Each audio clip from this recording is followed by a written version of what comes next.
All right, I think we're going to get started here. So if you can make your way over to your seats, you did get a warning, so.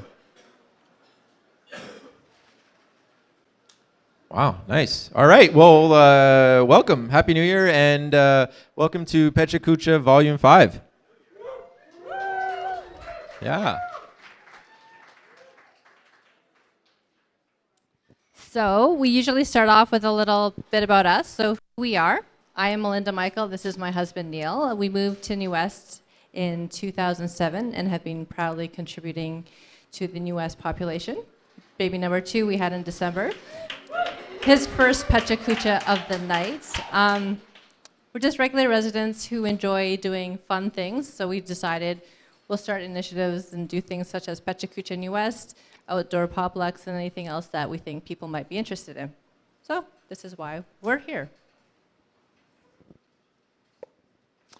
So what is Pecha Kucha? Pecha Kucha is an event that started in Tokyo, and it started actually 11 years ago yesterday. So they just celebrated their 11th anniversary, and it was started by an architecture firm called Klein Dartham Architecture, and they wanted a way for people, young architects, designers, and other creative people to share their passion, their projects, their other interesting endeavors.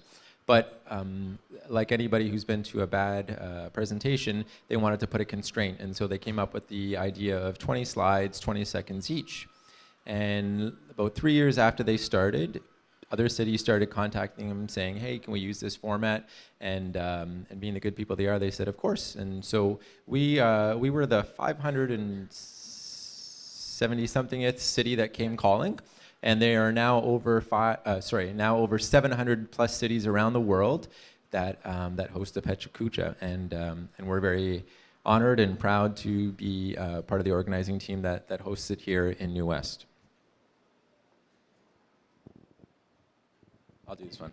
Okay, why PK in New West? Like Melinda said, we moved here in 2007, and while there's always been a great community spirit in New West, and that's undisputable. However, being younger-ish people, we kind of felt that it was a bit of a lack of events like this that catered to people who wanted something a little bit more than just a bar or a club or.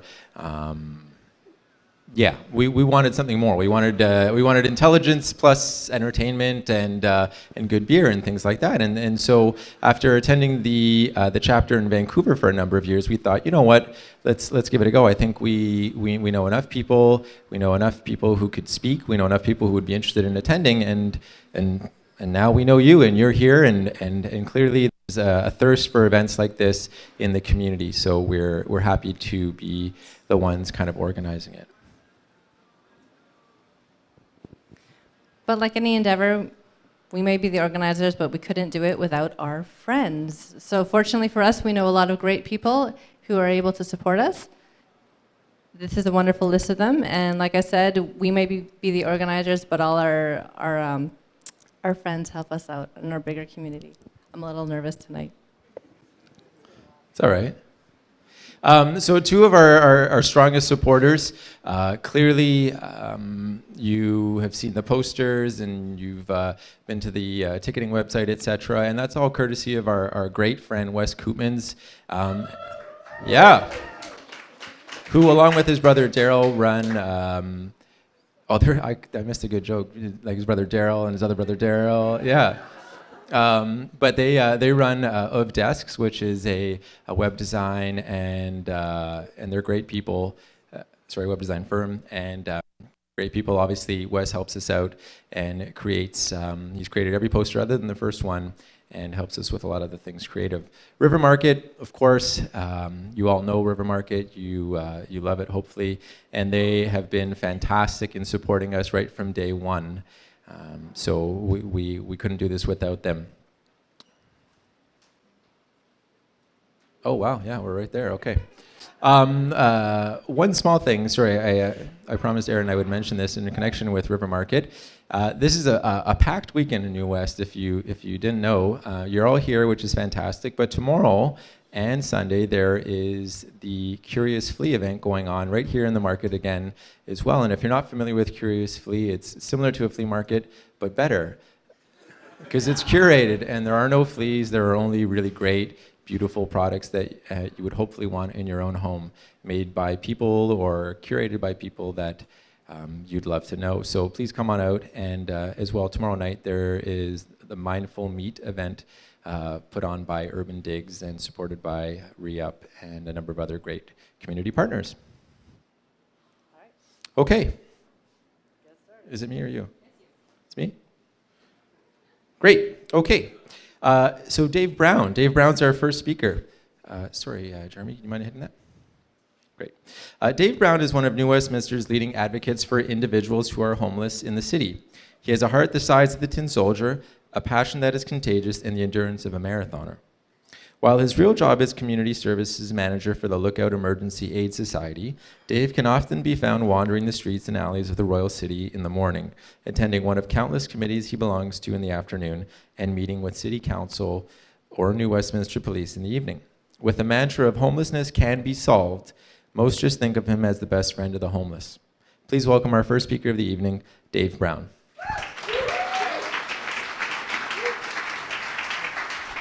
Thank you. Hi there. I'd like to start out the evening, if I could, remembering Linda. Linda lived in this city on the streets for 12 years. After a set of circumstances, she happened to find the right people, found her way to Lookout, lived with us for 8 years, and died with dignity in Royal Columbian Hospital approximately 2 weeks ago. We're going to miss her dearly. She come a long way. I work with the homeless. And the woman that you see behind me is Karen O'Shaughnessy, Executive Director of Lookout, who's given 43 years of her life to working, finding solutions to homelessness. That is what we do. That's all we do. On a daily basis, we look for solutions, look for ways to improve on what is already available to us. I figured I'd put the Prince of Peace up there for people to have a look at. John Lennon came from a broken home. He was one of the Beatles. He lived in Liverpool. His father took off, his mother died, and he lived with his aunt, became one of the most affluent figures on the planet. Never forgot where he came from. We live next to Vancouver. I just found out that Vancouver is now the most expensive city to live in North America. Dubious luxury, huh? It's quite amazing, actually. When I heard about that, I thought, that's amazing that there's so much money in Vancouver, yet there's a homeless population in Vancouver that's second to none, and people working for next to nothing. You get people going out working for $6-8 an hour still. A lot of people sort of put their head sideways and they go, come on. But that's really true. People are working for next to nothing and they can't find a place to live. We have them come to our shelter. We put them up because they can't afford a place to live. We help them move ahead. The numbers behind me speak for themselves. I just can't get over it, how amazed I am that people want to keep people homeless when you look at how much it costs to keep people homeless. Costs about $800 a month to house somebody and put services there, maybe $1,000 a month tops. It costs a fortune, a bloody fortune to keep people on the street, and we continue to do it. First time I saw this fellow, I thought he must have done something. Actually, he didn't do a thing. He's got the phone number for Amnesty International there. But I looked at him and I thought, a crusty old guy, huh?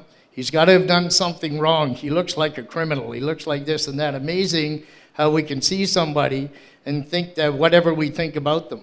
People in Starbucks, I go in there every morning, I see people come shuffling in the door, going off to the bathroom, they come back out, they look a little different, sit down, have a coffee, have a conversation. They probably slept somewhere for the night and just made their way to Starbucks in the morning so that they can get cleaned up and get on with their day and become a part of something. Everybody wants to be a part of something. You're invisible when you're on the street. After a while, people just walk right by. You're not even there. They don't even see you anymore. You're just staring, and they just look at you. Every now and again, a comment will be, why don't you get a job, you bum? Why don't you do something? Get up, tighten up your bootstraps, do something with your life. You've got to get up off it, et cetera, et cetera, et cetera. And it's extremely frustrating. That's Timmy. Tim's been on the street since he was that big. His owner carries him around in a little pack sack right here. Everybody knows Timmy, and everybody loves him. He's brought more joy into people's lives than anything. His owner's got a little suit for him and a little coat for him when it's cold outside, and you'll see him around and about if you do say hi. The key to everything, as we find it, is inclusivity. Everybody needs to be a part of something. Everybody needs to belong. I'm looking out here tonight, I'm seeing a whole bunch of people. We all fit here. We're all here for a reason, to have a bit of fun and to listen to people like me get up here and speak my little spiel to you. It's all about people. Here's one of the best known homeless people on the planet. The Dalai Lama's been wandering around for years. He yet does not have a home. He owns nothing, yet he has everything. It's quite amazing when I think about His Holiness and what has been done with the people that he's touched. He never turns his back on anyone, and he makes a point to do what Mother Teresa did, and that's go to people who need the first touch. It's the first touch, the eye-to-eye contact that really makes the difference in this world. It's not the big stuff. It's not all the glitz. It's the basic little things. It's about helping one another to get somewhere. It's about helping people to go from point A to point B. It's about being. A cup of coffee. To most of us, it's a beverage, something we drink in the morning when we get up out of bed. For some people, it's life or death. I've given a guy a cup of coffee, and he told me afterwards, sitting in the shelter, I was going to go jump off the bridge. Whether he was or not isn't the point, right? It breaks the ice, right? It breaks the ice and gets people to move forward. They start to look at things. When we first house people, they're pissed off, right? They're very upset when they come to us, and then they go from being that to being quite passive because they're told this, and then we get them into being assertive, and slowly but surely we get them to oneness. We get them to feel like they're part of the whole. They become a part of what it is that we all do, what we take for granted on a daily basis. And look out, we got a golden rule. The benefit of the doubt goes to the client. By that I mean, if we don't know what to do, and the client has an idea, we'll go with him unless he's going to kill somebody or hurt himself. We will try it, and we've learned, and they've learned. And that's what this is all about, being on the planet, huh? We learn from one another and we move forward. This is one of the fellows lives in our building. His art is striking. It is simply phenomenal, the art that this man comes out with. He came here from Africa. All of his work is unique. He's just an amazing individual. We've found artists, we've found musicians, we've found writers, we've found a variety of people from all different walks of life with us. Rhoda Kalis residents over here on Royal Avenue. Rhoda Kalis was a tireless homelessness advocate in this city, fought over and over and over again for the rights of the homeless to get housing, so we named a building after Rhoda over between the porn shop and the high-end consignment store. But it's kind of neat, she was a wonderful woman and very badly missed. We say never give up. Suit up, defend yourself, get ready for it, go and get what you need, figure out how to get there. It's going to take a while. This stuff don't come easy. I know that, right? Nothing comes easy. Bruce Coburn, nothing worth having comes without some kind of fight. You got to kick the darkness till it bleeds daylight. We have 87 units of housing to look out for people who have few, if any, options. We run a homeless shelter here. We're involved in many committees, and we're part of the community, and we live and breathe in the city, and we love it. I want to thank you all very much for your time.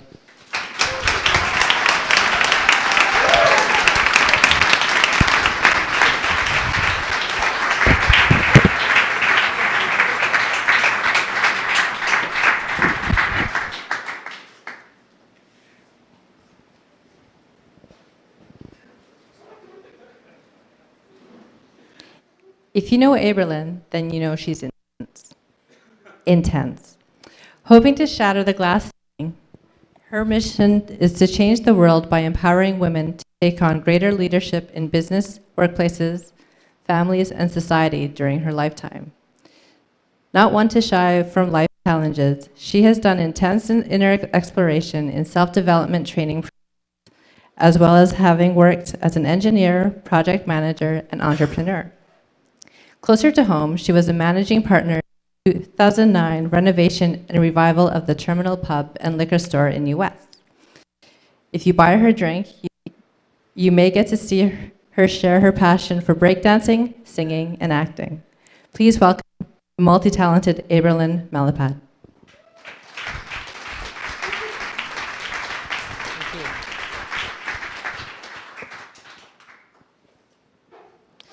When I was a child, I thought life was going to be a straight path. I thought the steps to success, according to my Filipino mom, study hard, get a good job, buy a house. And then I figured out, after completing step 2, that my mom's 3-step success program might have some holes in it. started to realize that my life was getting a little derailed when I was 24, when I realized, oh my God, I am not happy and I don't know how to fix this.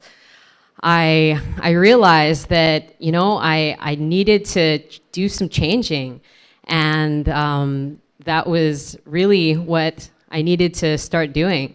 I realized that my goal of really moving up the corporate ladder and becoming a CEO and buying a house with a pool really wasn't what I wanted to do. And I had to make a lot of sacrifices to do that, and I really wasn't willing to do that. And so I realized that, if I wanted a family and I was working as a CEO, I probably would never see them. And then my marriage would be all rocky, my kids would hate me, and that just wasn't what I wanted to do. And that just didn't feel good whatsoever. So I really needed to make a change, but I was really lost. I was like, what am I going to do with my life?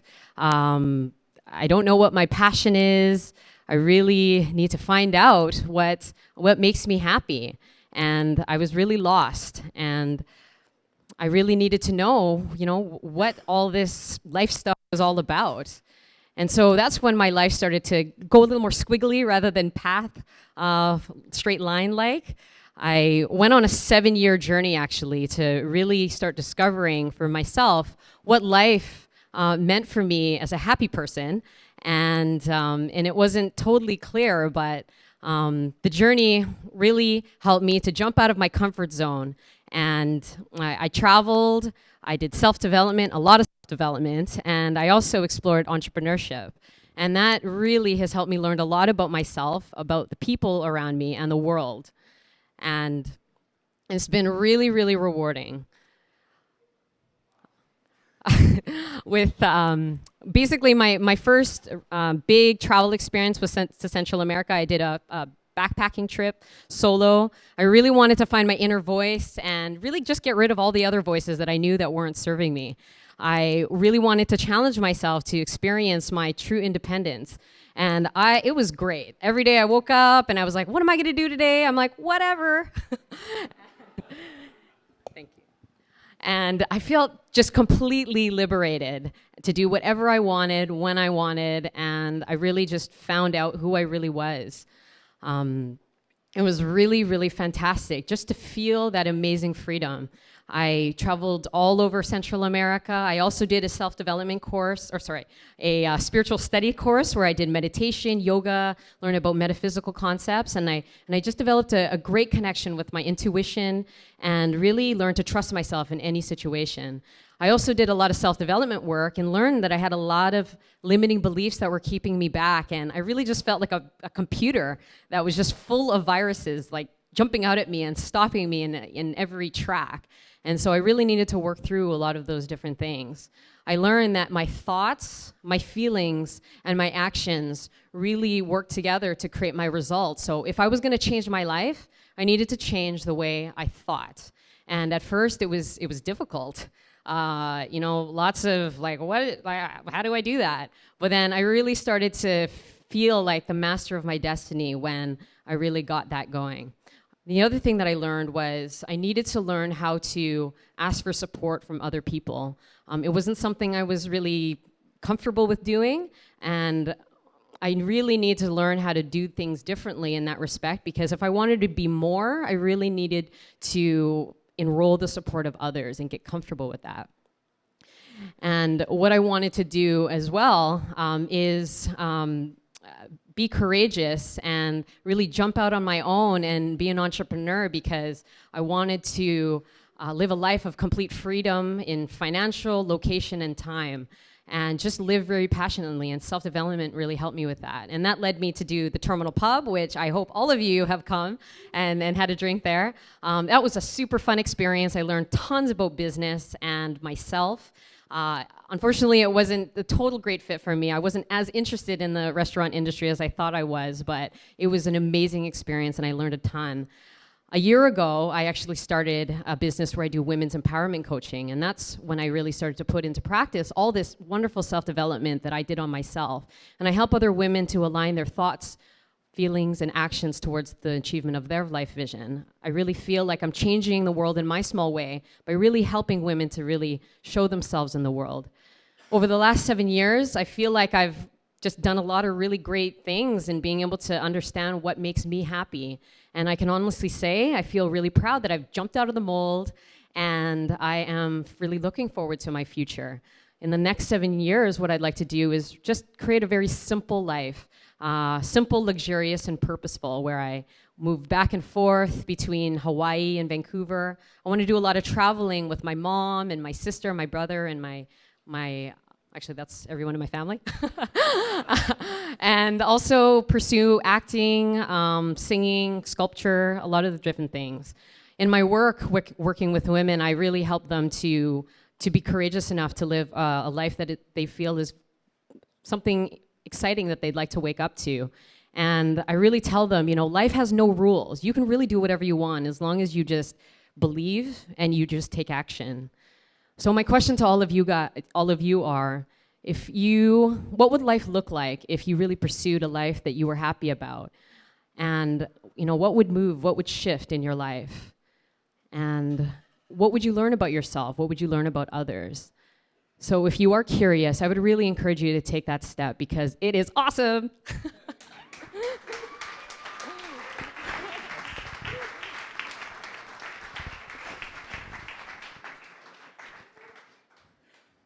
I'm happy I'm a man, but Aberlin makes me want to be a woman. Just sometimes. All right. If you've been to one of our events before, then you know that we like beer. So too does our next presenter. Curtis is the owner of Barley's Home Brewing Supplies in Sapperton. Passionate about good beer and Earl Grey tea, Curtis's main passion is helping regular people fall in love with the art of brewing their own craft beer. With the conviction that home brewing is as easy as following one of Martha Stewart's recipes in the kitchen, Curtis hopes to help dispel the myths behind brewing beer and help a new generation of makers passionate about grain and hops. Please welcome our next presenter, Curtis Van Mark.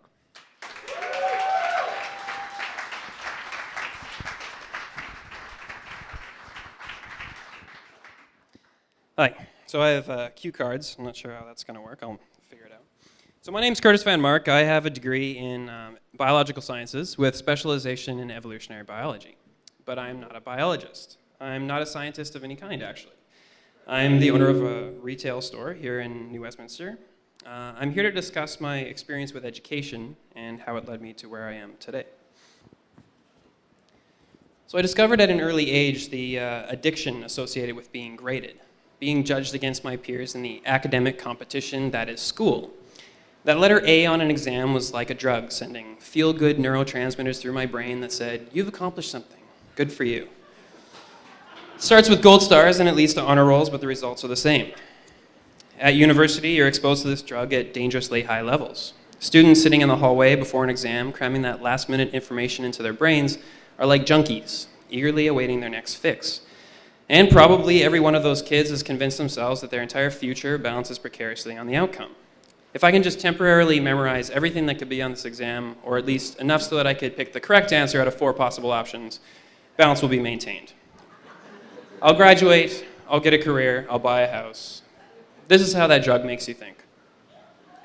I spent 2 summers as a field research assistant surveying ponds in a national park outside of Edmonton, collecting frogs and tadpoles, counting, measuring, sampling. Also, I could help save the world. Not really, though. I was just helping some grad student who loved frogs collect enough data so that he'd have something to write his thesis about, so he could get that ultimate fix, the PhD. After collecting the tadpoles, some of them would be euthanized by rubbing Orajel on their bellies. They would be dried, ground up, and prepared for stable isotope analysis, the results of which would show that, yes, boreal chorus frog tadpoles and wood frog tadpoles do have a similar diet. Like I said, saving the world. As far as summer jobs go, wading through ponds catching frogs was actually pretty great. And I'm sure I even convinced myself that my extensive background knowledge on animal ecology and diversity was critical to the position, and the same job could not be done by 10-year-old Timmy, who coincidentally also spent his summer catching frogs. I decided that for every biologist out there making a groundbreaking discovery, identifying a new species, or saving one from extinction, there's likely dozens, if not hundreds, who are just out there catching frogs. But I didn't give up on biology right away. But after 16 years of school and 21 years living with my parents, I just needed a change. Oops. The effects of that drug had worn off, and I found that I was actually really sick of being constantly graded. I was desperate for a new experience, for independence, so I bought a backpack and a little Canadian flag patch, and I got my mom to sew it on. I set out in search of a different kind of education. I moved to Ireland, and while I was there, I actually started to grow up a little bit. I worked, I met some amazing people, I traveled, I tested myself. All the while, this degree I had earned was just sitting there, like a hot cup of tea, getting colder and colder. Or at least that's how it felt at the time.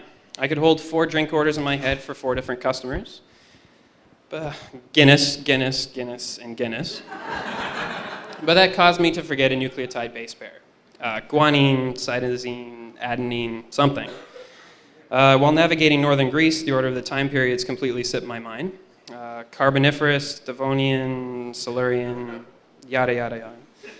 And how could I possibly group mammals into their correct taxonomic classifications at the same time I was falling in love?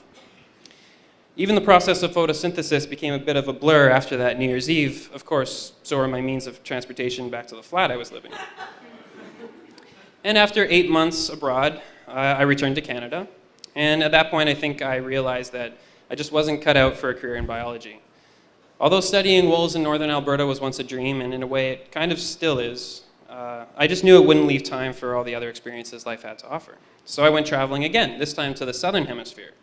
And it was an amazing experience, but after another year of working in bars and cafes, I just found myself wanting more. These jobs were fine, but they were temporary, weren't they? So I knew that if I wanted to achieve my goals, I would need an education. This time, one that would lead to a career. I moved to Vancouver and enrolled in a school for recording arts and sound design, innocently, naively thinking this would lead to a solid career path. It was fun, and quite unlike the experience I'd had at university. This focused on practical hands-on involvement and taught a specific set of skills. Unfortunately, it quickly became apparent that this was not a profession that was in high demand, and it was not every graduate who went on to design sound effects for major motion pictures or video games. Then, halfway through this one-year program, my school was forced to close due to bankruptcy. Once again, leaving me feeling lost and directionless. It felt like being on the road at the end of a long drive, only to discover that I was no closer to my destination. In fact, I'd been driving in the wrong direction for the last 5 hours, or in this case, 5 months. But once I looked around and realized where I was, I concluded that, yes, I may have taken a wrong turn, but I didn't really know where I was headed in the first place. So how is it that I came to open my own business? Well, what else was I going to do? I wish I had some insightful commentary to offer on the state of the formal education system and how it failed me, but I don't because it didn't. One way or another, it led me to where I am today. And I feel privileged to have had the opportunity to make those wrong turns. If I could offer some advice to someone who might be in the same position I was in 7 years ago, some fresh young graduate suddenly faced with reality for the first time, it would be don't be afraid to make those wrong turns because they often lead to the most interesting places. Education can mean a number of things. It certainly isn't exclusive to sitting in classrooms. Likewise, a high grade point average doesn't necessarily translate into employability. It's the collection of our experiences that make up the foundations on which we stand and grow. For example, if I hadn't gone to school, how then could my PlayStation fit on the same table as my TV? Couldn't happen. It's easy to follow your dreams if you know what they are, but the rest of us just keep moving forward, hoping for the best.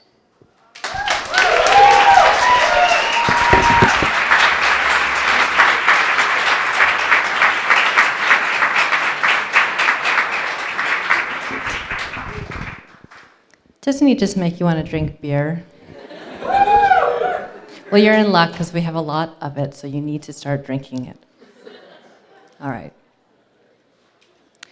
Diane Haynes knows how to write and has done so as an editor, copywriter, copy editor, publicist, speechwriter, and novelist.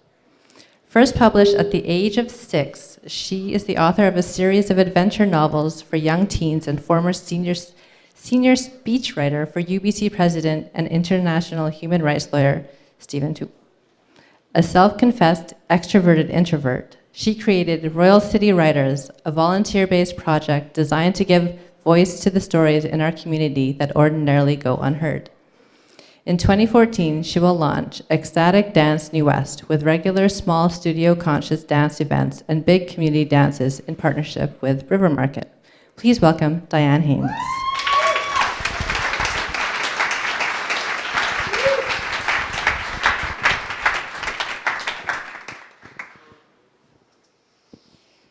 There is a vitality, a life force, an energy, a quickening that is translated through you into action. And because there is only one of you in all of time, that expression is unique. Martha Graham. This is me. And one of the ways that life force has translated itself through me since the very beginning is dance. This is my first dance partner and my first DJ. He and my mom are both here tonight, by the way. My dad loves Frank Sinatra, Tommy Dorsey, Glenn Miller and his orchestra, Dinah Shore, Herb Alpert and the Tijuana Brass. And because I love him, I love them too. This is my very first pair of dance shoes, men's size 10.5 black Oxford brogues. I can still feel my little white cotton socks slipping over their polished toes, my hands in his as we danced around the living room to the big bands.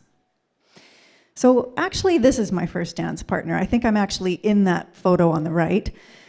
This is one of my favorite pictures of my mom, maybe because she's dancing, or maybe because the way she looks here is the way I feel when I dance. Smokin'. My mom started ballet lessons when she was 8. It was just after World War II, and ballet shoes were scarce. Each week, she arrived at class hoping to find a pair waiting for her. Her father eventually bought her a pair of moccasins with hand beating on the toes. Years later, when she told that story to my sister and me, she told us how much she loved those moccasins, but I knew she still wanted those ballet shoes. My own dance career got off to a bit of a rocky start. I had what was then known as turned ankles. I had a cast on both legs for 3 months, but as you can see, I did not let this get me down. Oh my gosh, I'm so sorry. I totally forgot to mention there's nudity in this presentation. Yeah, so there's nudity in this presentation. This is my first dance solo. It was topless, the first of many. Any of you who love to dance know that there are certain songs that when they come on, you cannot not dance. Brick House, Musicology, The Way You Make Me Feel, the Austin Powers theme song. Okay, as you can see here, I was dressed in my party tights, ready to groove, but I was put down for a nap.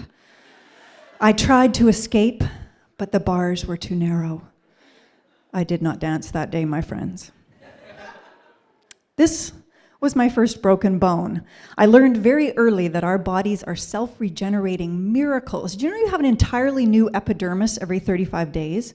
A whole new skeleton every 3 months, a new brain every 2 months. You have an entirely new body every 5 to 7 years, and I would find that this was very useful over the next 4 decades. This is the start of my formal dance training. There is absolutely no way to tell by the expression on my face that I'm ecstatic. I loved everything about it, from the discipline to the sweaty smell of the studio to being told repeatedly to tuck in my ribs. A yard of tulle, and I felt like a ballerina.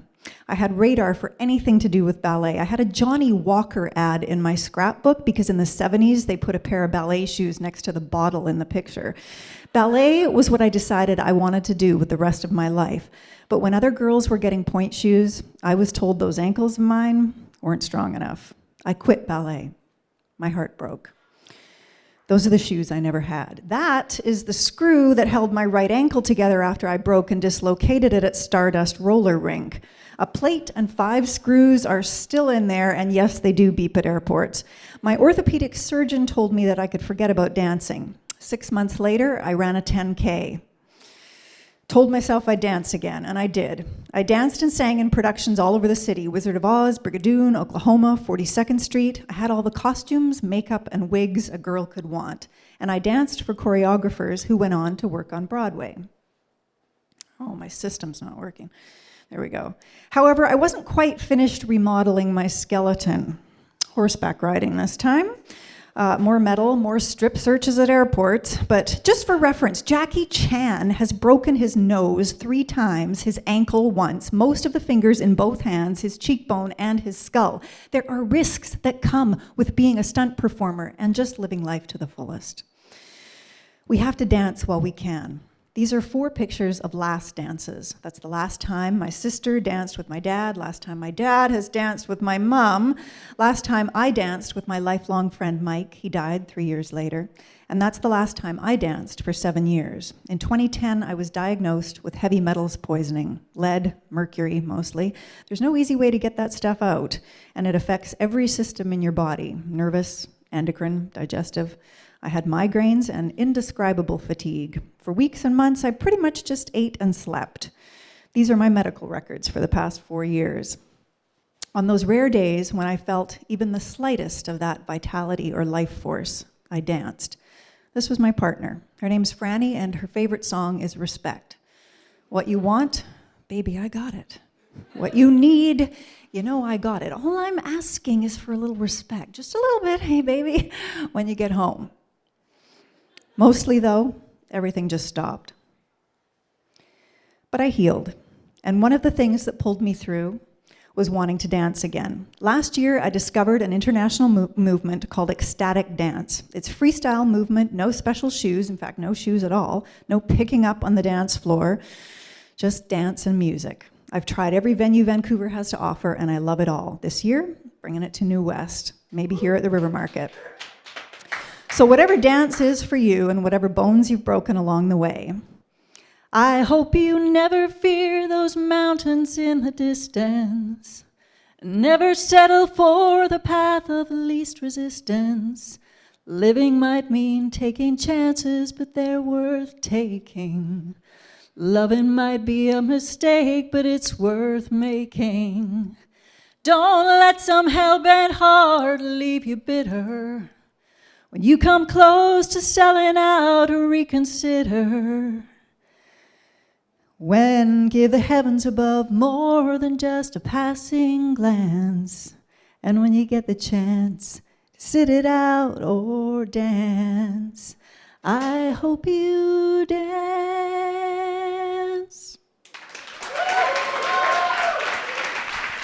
Awesome.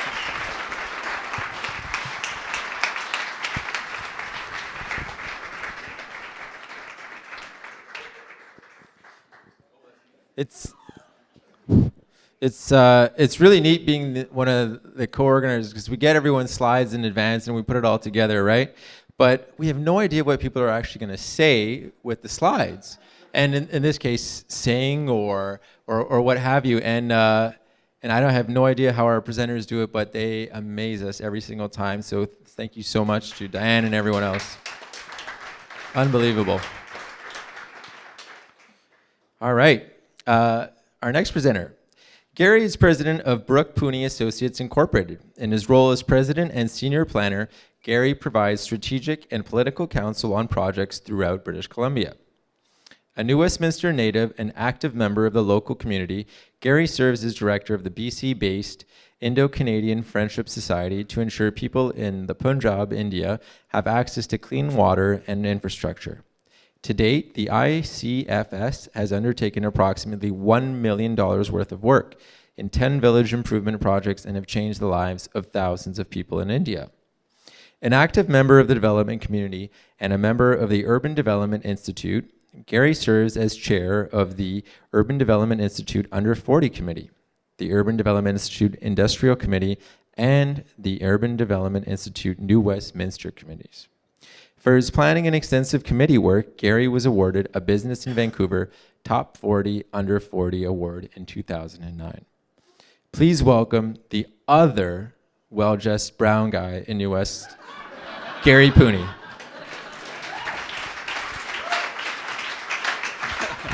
Oh, man. That introduction was longer than my presentation. I was going to start off by singing an Indian song, but you beat me to it, so I'm not going to. Okay, guys, my name is Gary, born and raised in New Westminster.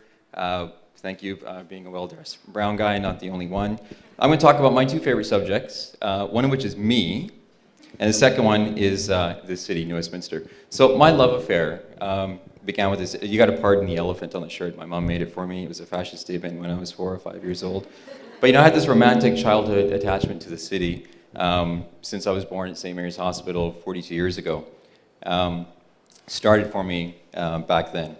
This is my family. I am the one in my dad's arms and the leather jacket. So New West is known for its culture, its diversity, and we were one of the first Indian families that were here. This picture is taken back in 1974. One of the awesome things I love about this city is the attachment of family, and the people who've been here for a long time. Don't be distracted by the misplaced balloons. The shirt I'm wearing underneath there is Southwest Contracting, and I actually wore this right up until high school.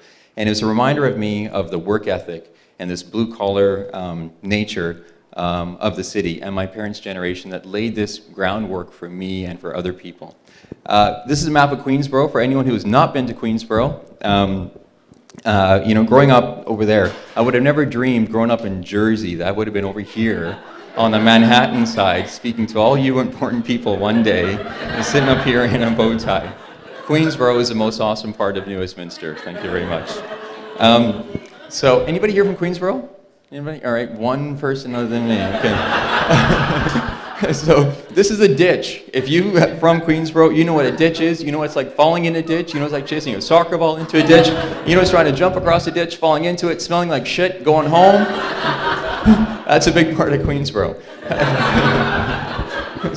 But for a while I lived up here on the Manhattan side and went to John Robson School, and I got have some good memories and some bad memories of that school. On the bad side, I was beaten up and bullied and racially bullied and humiliated here for years, but I turned out okay. I did. I turned out okay. And New Westminster, who went to end up? Anybody go to New West? All right, some of you guys. So this is a big part of our city. We all have awkward memories of school. But this school has been an institution, so anybody who has gone to high school here has strong attachment to this. I think this is one of the most awesome parts of this city. This is me. I should just leave this up here for 20 seconds and not even say anything. This is me, 1989. Not so awesome, but you know what's awesome about this? You can look like this in New West, and one day you will get invited to speak at certain events. You guys are laughing at the bow tie. I still wear bow ties. So this is me right now because you guys are looking at that picture. No, when I grew up in New West, this city was made fun of by Vancouver and Burnaby and Richmond because we were never told that we were good enough. We were always the underdog city. We're like the Scrappy-Doo of Metro Vancouver. Not anymore, right? We're not anymore. I didn't cook this, but why did I put a picture of my mom's Indian food is because this, to me, is a celebration of the diversity in this city. People made fun of me for eating food like this when I was a kid, and now it is about culture, it's about diversity, it's about food. This city is completely different than when I had grown up here being racially bullied. The awesome, mighty Fraser River has nothing to do with all the previous slides. I just had to put it in here because I think this is the most powerful force in this city, right? It is this backbone. It is economic, it is environmental, it is natural, it is everything. It is this beautiful tide that comes and cleanses this city, year after year after year. Get to know this place. I don't dress like Bruce Springsteen anymore, but I was a huge Springsteen fan when I was a kid. All I wanted was a car and a girl and to get out of Queensborough. Never happened. Not for the longest time. It took me a while to find a girl. Okay, it took me a while to find the girl. So evidence is my son, I guess. And this is my son, Tage, and the guy dresses like me. And one of the lessons I've been teaching him is about my hometown and how much I love being here, but also to never, ever forget about giving back to your community. Your community loves you. You make sure that you love it back. So, he's a good kid, and I had to throw him in there. Superman, when I was Tage's age, my mom told me, if you pray for anything, it'll happen. So for a whole year, I prayed I would turn to Superman. Turned 11. Didn't happen. I was pretty excited to get glasses to look like Clark Kent, still didn't turn to Superman. But, despite that, I think I turned out okay. For everything I went through in this city, everything my family went through in this city, I think one of the proud things I have is the foundations that I laid in my hometown in order to, just be okay. The values that this place taught me are things that I take with me every day. Heroes. So I'm not a hero. I'm not a Superman, but the guy in the middle is. And the guy in the middle is my friend, Raminder Uppal. I hadn't seen him in about 20 years, and he protected me when I was getting bullied at school. Made sure no one bothered me. When the only other brown kids was in that school, knew what was going to happen to me and my brother.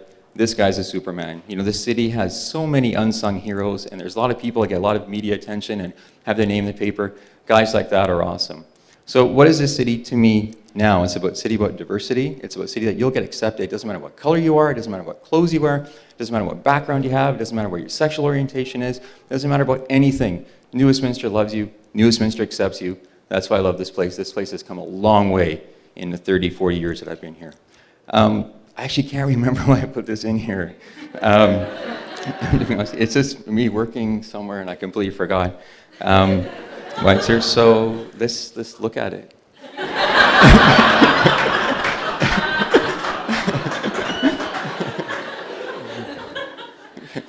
So I was driving up to, it was in there for a reason, I just really can't remember why. So I happened to drive by my old school, John Robson, and this is after this big story came out about me getting bullied at that school for a while. And I had just had these bad memories of that school, just did not like anything about it. Happened to drive up by the school and saw that there was a brown family, there's a black family, there's a white family, there's an Asian family, all using the crosswalk at the same time. And I saw them all happily skipping the crosswalk getting to school. And for the first time ever, I didn't have bad feelings about a school where I was racially bullied. That's what this city's about. Thank you very much.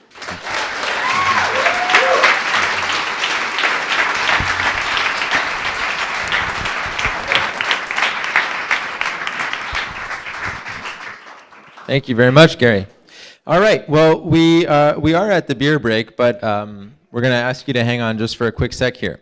So instead of just going up and grabbing a drink, we've got a little something different planned for right now. So before we head off for a beer break or bathroom break, just one thing we wanted to chat about, and we're going to do a bit of an activity in partnership with the One program during the break. So for those of you who are not familiar with the One program, it is a customer appreciation program launched in 2012 by River Market and Donald's Market. And Donald's Market is the little grocery store just over next to Wild Rice. And so the program funds innovative community-based projects. And I'm going to go over how it works. So here we go. Step 1. You sign up to be a One member and receive your free One membership key tag. And it's going to look something a little like that. Step 2, shop at Donald's and show your key tag when checking out to receive a 1% discount on your bill. It's easy. Step 3, that 1% of all sales then gets put back into the community in the form of, this year, 3 $2,000 One Prize community grants awarded to projects that are proposed by local groups, organizations, and or individuals, and subsequently voted on by One members, which means that when you sign up, you then contribute, but then you also get to choose and help contribute to what is going to get funded. If you have an idea, we encourage you to check out the market site for more details and to submit your proposal before March 15th. That's rivermarket.ca for more information. Tonight, though, we'd like to kickstart the conversation around what we as individuals, families, and a community can do to make the place and or places we live better. To do so, we are challenging everyone here to think about one thing they might be able to do this year, big or small, to improve their street, block, neighborhood, and or community, and to commit to doing it by adding their idea to our One Wall. And if you haven't noticed, our One Wall is over on our right-hand side or your left-hand side, and it's those sheets of paper that are put up there along the other businesses there. Now, my teacher friends are going to laugh at me, but to get the creative juices, we're going to use a teaching strategy called Think, Pair, Share. There they are. So what I'm going to do is I'm going to give you a few seconds where you individually think about something you might do, like rake your neighbor's leaves, host a new neighbor over for coffee, start a new community event, or it could be as simple as offering to babysit for the organizers of Pecha Kucha New West. I'm just saying, it doesn't have to be that. So you're thinking about an actionable thing. And then what you're going to do is when I ask you to, you're going to share it with someone that you haven't met. All right? Not the person next to you, because you might know the person next to you, but we want you to make another connection. It's not just about coming here, but it's about meeting new people. All right? So I'm going to give you about 10 seconds. Think about something actionable, something you might really actually do or be able to do. It doesn't have to be big, but it has to be real, and it has to be something that hopefully you're going to pledge to do this year. All right, so here's your 10 seconds. You're going to think individually, and then after that, I'm going to ask you to share it. And then after that, you can go grab a beer. You don't have to do anything else. But what we really would like you to do is to come up along that side wall there, and we've got a number of fun colored Sharpies. And you're going to grab a colored Sharpie, and you're going to commit to doing it by completing that sentence. One thing that I can do to make my community better is, and you're going to come up with an actionable thing. All right, so here's your 10 seconds to think individually. Starts now. 1, 2, 3, 4, 5, 6, 7, 8, 9, et 10. Now, if you haven't thought of anything, that's all right. 10 seconds is not a lot of time to think of something to change the world, but at least meet someone new. If you have thought of something, great. Share it, meet someone new, and then go up, grab one of the fun colored Sharpies, write it up there, commit to doing it, grab a beer, use the washroom, and we'll be back in 20 minutes.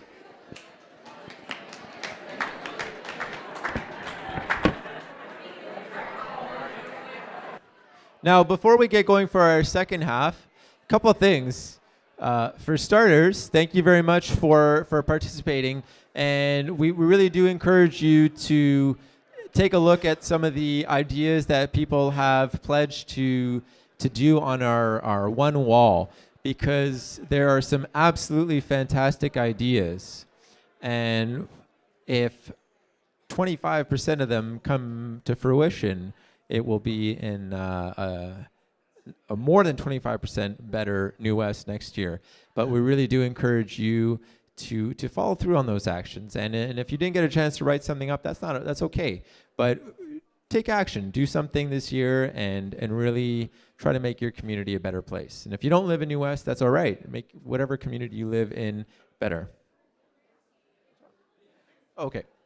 Lastly, for the One program, if you would like to sign up, meaning you don't have the key tag, which takes basically 1% of your purchase price off and puts it into that community grant program, you can sign up the next time you're through at Donald's. Mention it to the cashier that you're checking out with, and they will give you a short form to fill out and a little key tag that you can attach onto your keychain. And every time that you go through there, you can swipe it, and 1% of your purchases will go into that fund. And it's been going up and up every year. This is the third year that they're doing it, and it started with 3,000, and only 2 years later now it's up to 6,000, and we'd love to see it grow and grow and grow, because all that money gets back into the community in the form of grants, programs, and other special events. All right, thank you, yeah.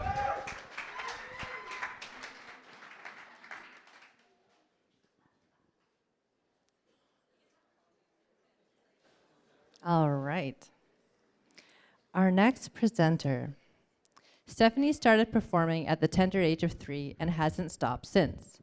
She first fell in love with musical theater at age 10 and is veteran to the Chilliwack Musical Theater Company.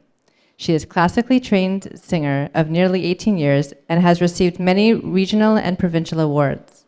An honors graduate of both the University of the Fraser Valley Theater Program and the Douglas College Musicianship Program, she was most I'm a little tired tonight. She was seen most recently in the role of Alice Bean in Theatre Under the Stars production of Titanic in Stanley Park. Continuing to share her love of music and the arts with children, she has spent 10 years providing the highest quality music and drama programming to preschools, elementary schools, community centers, and dance schools throughout Vancouver, Burnaby, Coquitlam, Richmond, and of course, New West. Please welcome our next presenter, Stephanie Swinard.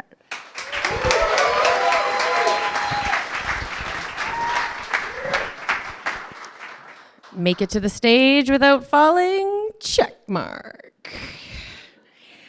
So I've spent my life in the arts, and as they said in my little introduction, so maybe I'll skip over that part.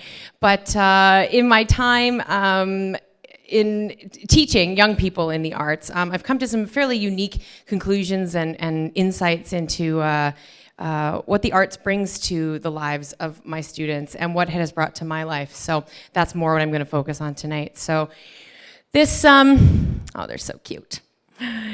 This business of being human, seemingly exhausting and hard to navigate. However, in my opinion, the business of being human comes down really to two categories: existence business and social business. Existence business is what we can't control. It's what we're governed by in accordance with the laws of nature and being an organic being. We must, if nothing else, breathe, eat, hydrate, sleep, and secure shelter. Regardless of our gender, our age, or our race, or our bank statements, these are the things we need to do to continue existing. And if you're wondering what $800,000 buys you in Queen's Park, that's it right there. But it's Queen's Park, am I right? So, congratulations to all of you. You're sitting here breathing and remaining upright in your chairs, so this business of existing is fairly simple. But moving on, social business. We've developed a series of tasks that help us to acquire some of the necessities of existence business. This is social business. Social business could be described as anything that's expected of us externally. And when I say expected, I don't mean social pressures of you must go to college or you must get married. I mean, we as a species have developed a somewhat unspoken expectation of how to function with other humans. For example, if we want to buy a home, there's an expectation that you're going to pay for that somehow. The currency is whatever, but we have this idea that in order to get something, we need to give something. So one of the biggest items on the social business agenda is tasking. And we all have a task, and at any given time, we can decide what our task is. Mine right now is to talk. Yours right now might be to listen. But we can group these tasks, and we group these tasks into what we call our jobs. So social business dictates at its center the bare naked essentials of the actions we need to carry out every day. So as a teacher, you get up, you get dressed, you bring your human self to your classroom, and keep them safe for 5 hours until you release them back to their parents. But you have to complete these tasks in order to be considered a member of that profession. So what? So basically all I've done is describe the most mundane, boring, thoughtless, absent presence a human can have on this planet. To come into this world to eat and sleep and breathe and drink and secure shelter simply so that we can continue doing all of those things. With only the reprieve of social business where we perform a task of some kind. And how unique do you feel knowing that every single person carries out the same basic function in the same form or another using the exact same measurement of time that you are currently experiencing? So it's kind of a downer, right? Now you're probably thinking, but that's not really my life. And you're probably right, because at this point, what's been left out is the art of being a human being. And this is where it gets fascinating. Up to this point, we've largely looked at the what of being human. But the art of being human points us in the direction of the how of being a human. Where we differ in our day-to-day existence business, and even where we differ in our social business, is where we find the art of being human. And art can be defined as a skill at doing a specified thing, typically one acquired through practice. So think about who you are and what makes up who you are, and not what you look like, because technically that's just your shelter, so that's a survival thing. But you are you, and you are the best at being you. Probably heard that since elementary school. So who we are and what makes us who we are. For today's purpose, we'll call it character. And it's defined as the mental and moral qualities distinctive to an individual. The quality of being an individual, typically in an interesting or unusual way. Sometimes not so unusual. And so, for the sake of our 7-minute time limit, character is a nature versus nurture argument that we don't really have time to discuss the ins and outs of. So what I'll say for now is character can be shaped by our experiences, emotional, physical, mental, and social. But as much as our character is etched by our experiences are often affected by our character, for better or for worse. How we approach our lives, more specifically how we approach our survival and social business, says a lot about our character. The way we paint and color our experiences with our attitudes, both positive and negative, is in essence the way we express our existence artistically. So beyond the survival and social business that everyone else is doing, who are you? One of the reasons I work with children is because I'm fascinated with their artistic way of living, because they are so reliant on someone else for their existence and social business. They live completely artistically, taking in everything this vast world has to offer. I had a friend tell me recently that her 5-year-old daughter got up one morning and told her that today was the best day of her life because she was going to have ice cream. Are you kidding me? Like, why can't that be my best day? And what takes up space in my being that prevents me from recognizing the weight that ice cream carries? Really? It's a big enough deal to make or break an entire day when you're 5 years old. So as I work with kids, my quest is to sort of answer a few questions for my own life. What if we never lose the ability to live each and every day with some level of artistry? And how do we hang on to it? How do we help the generations coming up develop enough self-awareness in hopes that it will guide them in a positive and successful way? Because positive and successful children become the citizens of cities like this one. What if we build in them the art of resiliency, stick-to-itiveness, zest, passion, confidence, empathy, appreciation? And what if we build in them the strength of character and the self-awareness to change their character if they find it lacking? What if we were all given the tools and colors and media to allow us to make the canvases of our lives reflect exactly what we want it to? And imagine a world where the majority of people are equipped in this way. And the best thing about it is that you don't ever have to approach someone with your artistic life canvas and say, what do you think? Because as long as you like it, that's all that matters. Thank you.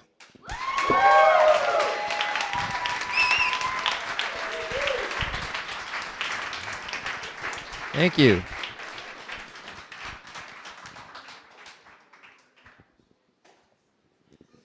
Cookie dough ice cream, it rocks me every time. Cookie dough. If you're not eating it, you need to be. All right, Jeremy Perry. Jeremy Perry, currently an employee benefits consultant in New Westminster. Jeremy is passionate about helping his clients find solutions that both give their employees the total compensation packages that ensure that they are properly rewarded and delivering them at a price point that is attainable for the business. Having moved to the Royal City in 2011, Jeremy is relatively new to New West. Recognizing the potential and creative energy of the city, he has quickly become heavily involved in a number of community initiatives, including the Rotary Club and the New West Pride Society. He enjoys the challenging balancing act of running his business, his many volunteer activities, and spending a lot of time with his close-knit family. Please welcome a good friend, Jeremy Perry.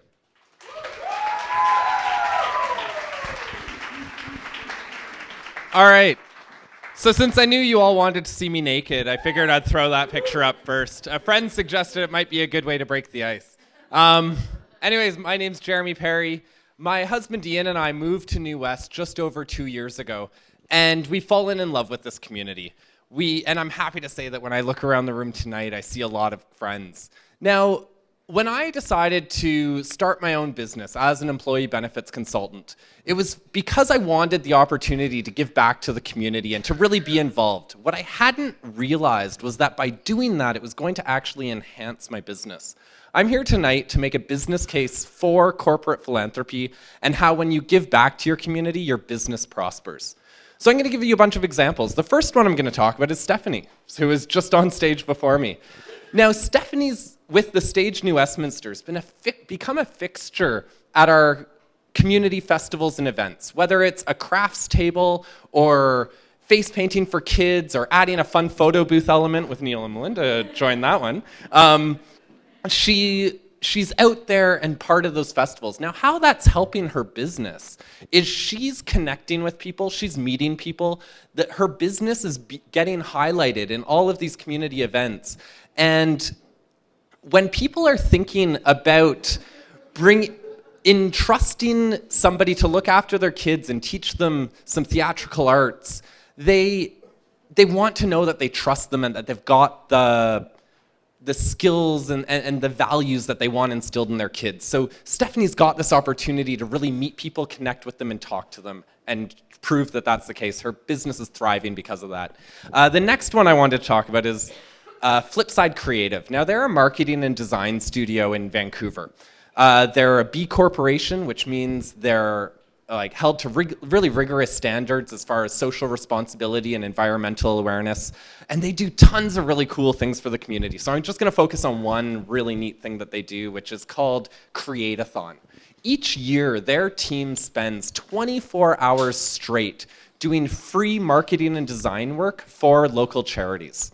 Now, how that's helping their business is their team comes together and it becomes this great team building activity where it improves productivity for months afterwards, and employee turnover is quite low because they're so tight-knit.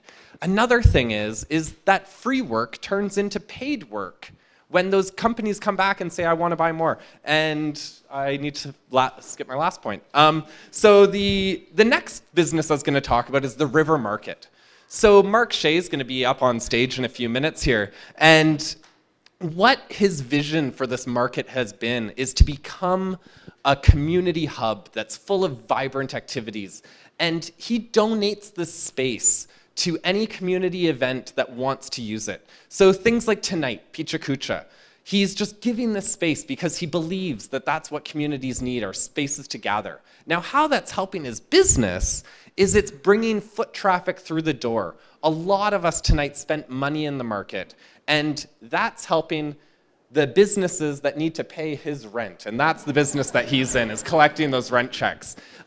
Another thing is whenever a community event is being held at the market, there's a ton of cross-promotion where they talk about the River Market in their press releases, over social media, and all of that. And it's just been really great for him to be giving back to the community in that way. So now those examples were all fairly small businesses on the grand scheme of things. So when you've got a board of directors who are holding you accountable to your shareholders, does corporate philanthropy still make sense? I say it does, and Tim Hortons is a perfect example of that. They do lots of great things in the community. I'm going to focus on Camp Day, where for one day a year, who's bought a coffee on Camp Day at Tim Hortons? I see a lot of hands in the audience right now.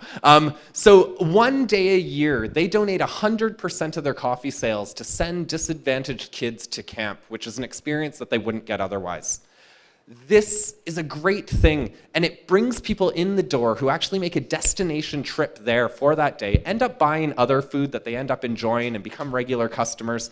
And at the end of the day, they get a tax return credit for the charitable contribution that probably covers the cost of the coffee, if not more. So enough of that, let's talk about me for a minute. So I'm an employee benefits consultant. For me to be successful, I need to know as many business owners as possible so that when their employee benefits needs come up, which is pretty rare, they think of me and they come and talk to me. So instead of cold calling and dealing with a whole bunch of bullshit that I just don't want to do, I throw myself into community service. I give my time through the Rotary Club, Kids Sport, the Pride Society. I help run the Quest New West and a bunch of other things. And what it has done is it's given me an opportunity to really meet so many people in the community and to solidify my presence here where I'm visible, I'm credible, and people know that they can count on me when they need something done. And that's really helping me make those business connections that I need to grow my business. Another thing that I do is anytime somebody refers a client to me, I ask them, what's a charity you're passionate about? And I'll donate 25% of my first year's revenue to a charity that person cares about. What that's doing, and that's a big number and it's really difficult to do sometimes. But but it's really helping me get a good referral base coming in with me, helping me grow my business. So I ask all of you, look around, find organizations that you care about, find ways to volunteer, find ways to give back. Your businesses will benefit. So I'm just going to end with a quote. If your only goal is to become rich, you'll never achieve it. However, if you enhance that to be a good corporate citizen, to be a good community member, then not only will your life become richer and fuller, but your bank account and your business will prosper in the meantime. Thank you.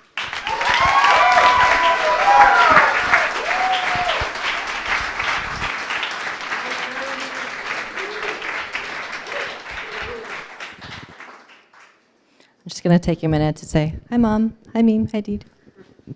It's a family affair tonight. We have both sets of parents here, so it's kind of exciting. Anyways, our next presenter knows how to save money better than Scrooge. Once maxed out financially, Kate is the writer behind the personal finance blog, Blonde on a Budget, where she documented her journey to become debt-free and reached an audience she never expected. Working remotely from the Network Hub upstairs, as the managing editor of ratehub.ca, a website based out of Toronto, she's an advocate of financial literacy for youth and hopes to one day see personal finance become a mandatory class for high school students in BC across the country. Please welcome our next presenter, Kate Flanders.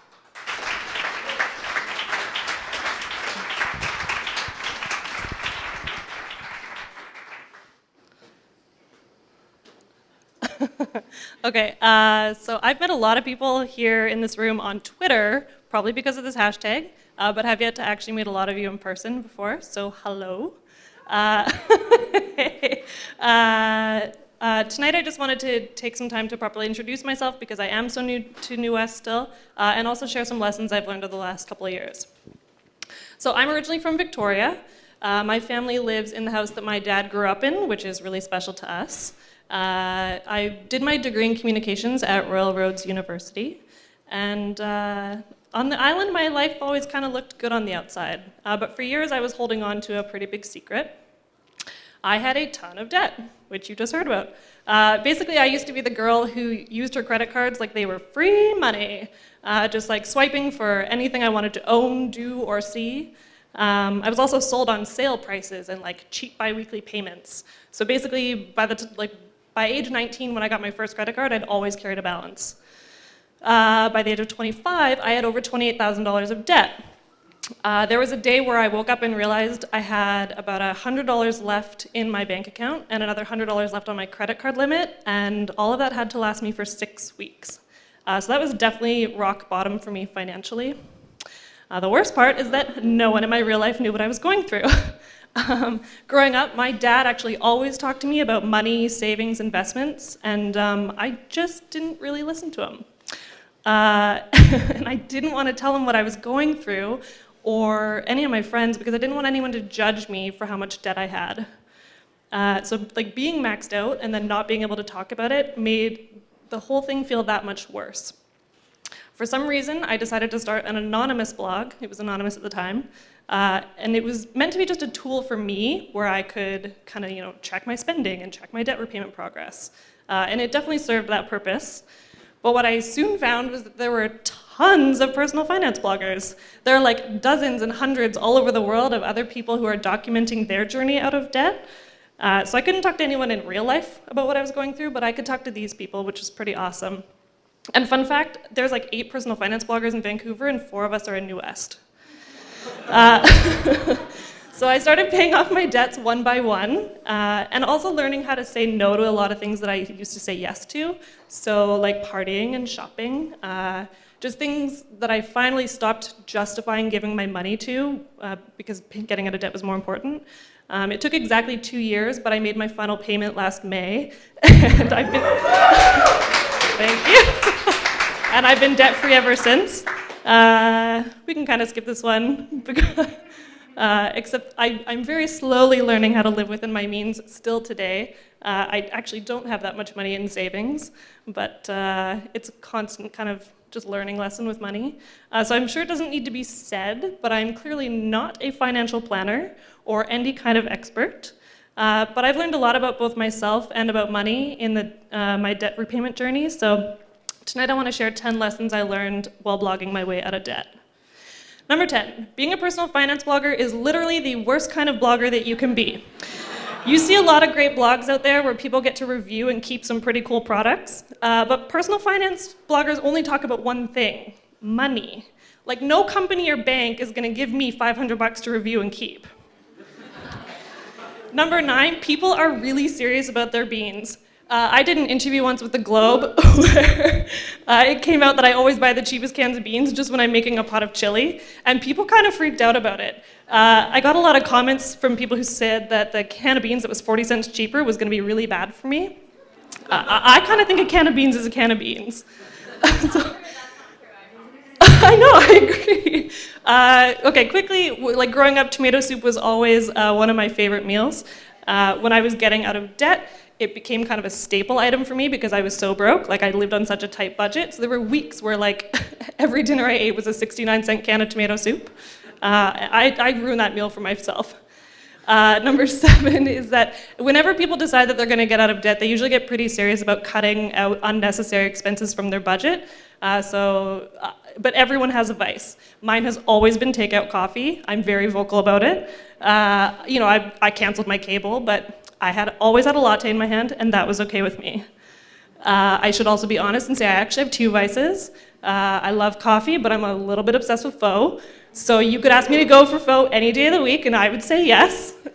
My budget doesn't always love this. But yeah, everyone has a vice. On to more serious lessons, I can look back and say that realizing I was maxed out was one of the worst feelings I've ever felt. But what was worse than that is that I knew it was coming. For months, I'd been ignoring my credit card statements and like literally peeling back just the corner so that I would only see the minimum payment that was due, and I see this guy shaking his head.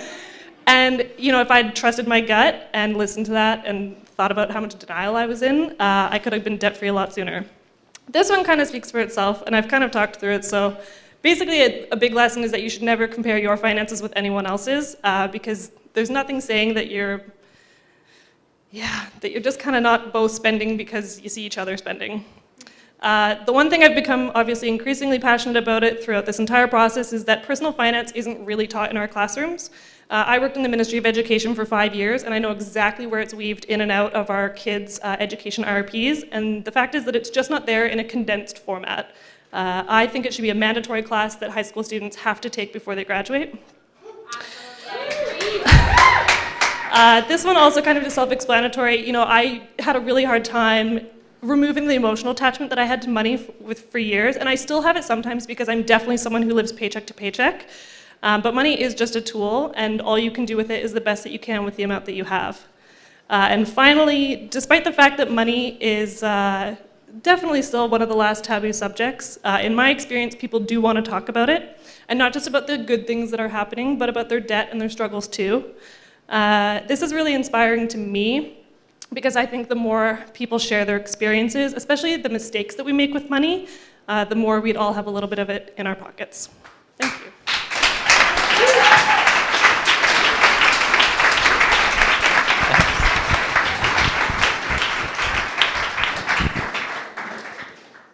Just want to clarify.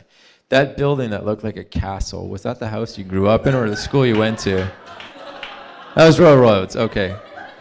Because I was like, God damn, that was a nice house. All right. It's like, how the hell did you fall from that? I would have said the S word, but my parents are here. I ain't gonna do that. All right, what to say about our final presenter? If Mark Shea started a cult, I'd join. And here's why. It'd be the kind of cult where instead of overgrown beards and weird robes, the devotees were well-dressed, ate locally grown and ethically raised food, thought constantly about how to improve the world around them, and actually took action on doing so. Now that's something I can get behind. On a more serious note, Mark is co-founder of Take Root, the development company behind the revitalization of River Market.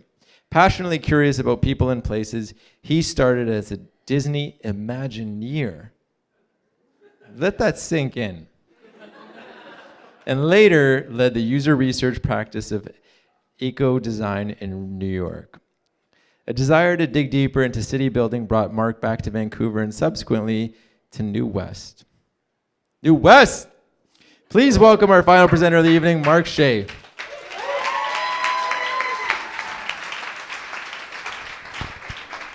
Thank you, Neil. We got a surprise for you. Hello.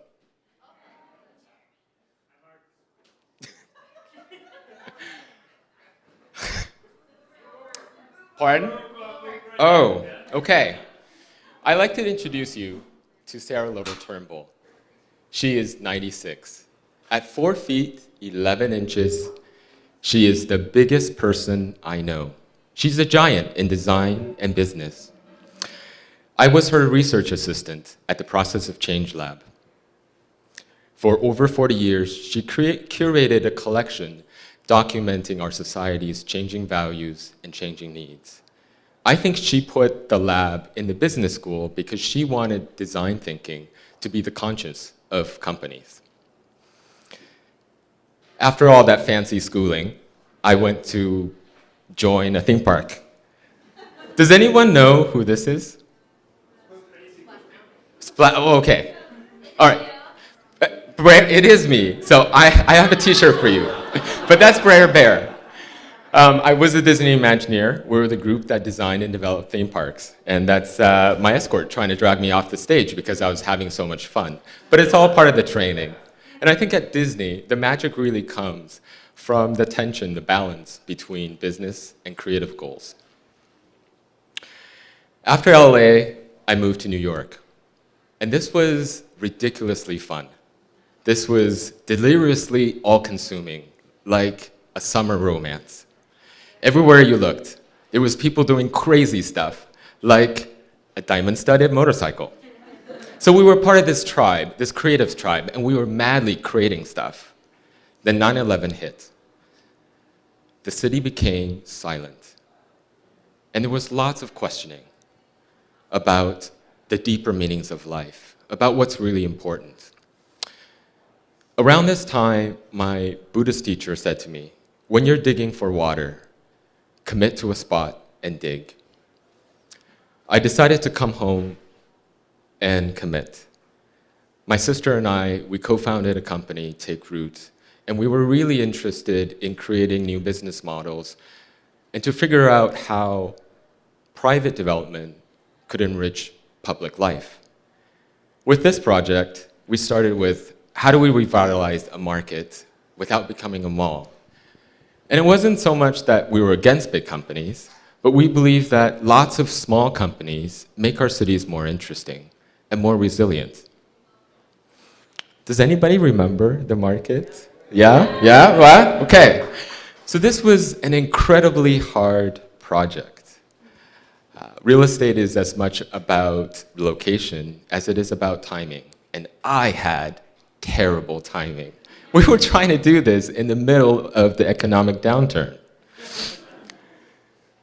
So we went back to the words public market. This side is pretty straightforward. It's a place where you buy stuff and you sell stuff. But if it was just that, we would be a mall. So we thought it was also important a public place dealt with culture and dealt with community. We saw there were 3 kinds of shopping in the world. There was transactional shopping, like going to a 7-Eleven.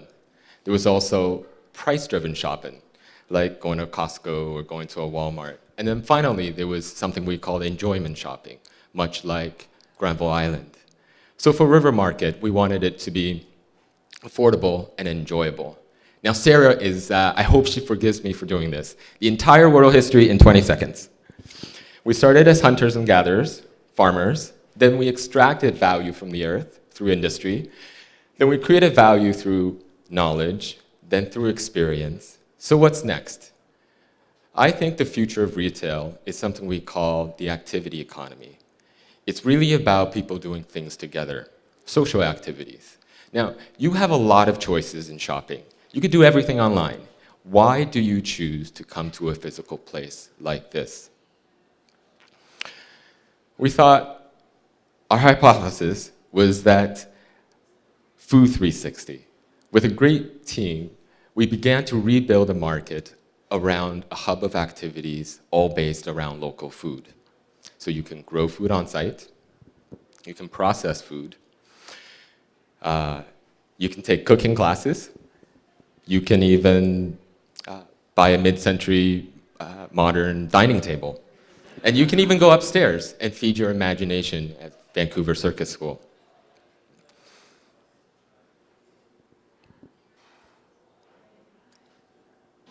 It's been a really hard struggle. Even though we've won accolades, including a provincial land award, you may remember Lindsay's last presentation, how hard it is for small businesses to compete against large companies. And so we've been doing a lot of thinking around sharing. I think the commercial world often reduces us in a transaction where it's quite static. It's just between two parties. You've got a buyer and a seller. But what if there was another model where it was more like an investment, where each step of the way, the investment spiraled outwards? So for us, we were really interested in connecting local spending with collective investing. With our partner Donald's, we created a loyalty program called One, which I really encourage all of you to sign up so we can give you more money. So 1% of all money spent at the market is reinvested into community, grassroots, crowdsourced projects. We've funded projects like Tegan and Taryn's, are they out there? I think I saw them earlier. Craft for Kids at Heart, and then Stephanie, Festival of Trees, thank you, as well as Popluck. So with that in mind, let's do something together tonight. We're celebrating the first birthday of Pecha Kucha New West. Let's sing happy birthday together. Now, is anyone else celebrating their birthday tonight? What's your name, sir? Carrie. Carrie? All right. So let's sing happy birthday on a count of 3 to Carrie, to Pecha Kucha New West. Let's see what 100 people saying happy birthday sounds like. Happy birthday to you. So keep singing. Where's Neil and Melinda? Birthday, dear Pecha Kucha and Carrie. Happy birthday to you. And thank you, Aberlin.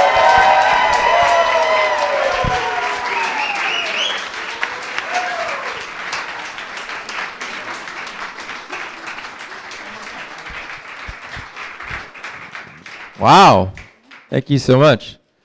A couple. Now, how do we cut this in 150 pieces? Yeah, that's going to be a bit of work. Yeah. A couple things. Mark was one of the first people that we told about our interest in doing Pecha Kucha New West, and we sat out at the at Wild Rice on the patio there, and we talked, and of course Mark was super supportive because that's the way he is. He's super supportive of anybody who wants to get something going and has an idea, and that's just the guy he is. And he literally was one of the first people that we talked about and talked to about this idea, and he's super supportive. The other thing too is one day I want to stand up here and say I moved from LA to New York. You know, like, come on, Mark Shea, god damn.